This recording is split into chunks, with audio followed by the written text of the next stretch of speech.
Pikšu māju pagalmā piestāja autobuss un Kārļa Ulmaņa piemiņas muzeja vadītājs sagaida krietnu pulciņu dāmu. Šoreiz tie nav turisti, bet kolēģis, Memoriālo muzeja vasaras nometnes semināra dalībnieces. Un latviskākais latviešu klasiķis Jānis Jaunsudrabiņš. Nē, Rudolfs Blaumanis. Lielais romantiķis Fricis Vārnās. Jānis Akrates pirmais Latvijas kultūras ministrs. Staigāja pa jumtiem, viņam bija tik garas augstas idejas. Jānis Jaunsudrabiņš, kaislīgākais makšķernieks, pēc tam dzejnieks, glaznotājs un arī rakstnieks.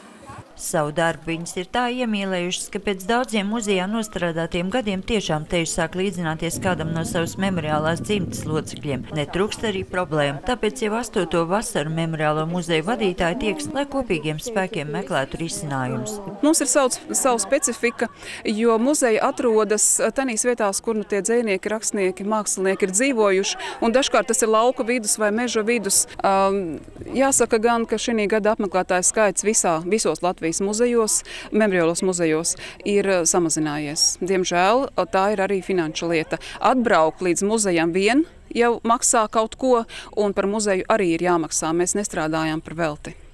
Gatavas receptes, kā uzrunāt potenciālu apmeklētāju, lai viņš atrastu ceļu uz kādu dzejnieku vai rakstnieku māju, nav nevienam. Muzejniece stāsta, ka Latvija pašreiz pāršaltas atraktivitātes vilnis, tomēr viņa prāt tam nevajadzētu kļūt par pašmērķi.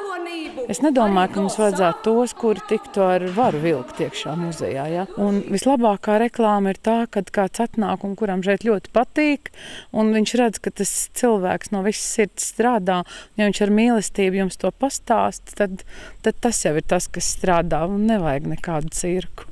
Dažādas neskaidrības radījusi arī novada reforma un optimizācijas vilnis, bet katra izrunāta bēda jau kļūst par pusbēdu. Katrs šis te mūsu seminārs, mēs kaut ko iegūstam, mēs redzam, mēs skatāmies kā tur, mēs ņemam labāko, bet, protams, mēs to nekopējam pilnībā, jo katrs muzejs strādā specifiski atbilstoši savam memoriālajam iemītniekam. Ja? Lai iepazītu visus Latvijas novadus, seminārs ik gadu tiek rīkots citā vietā.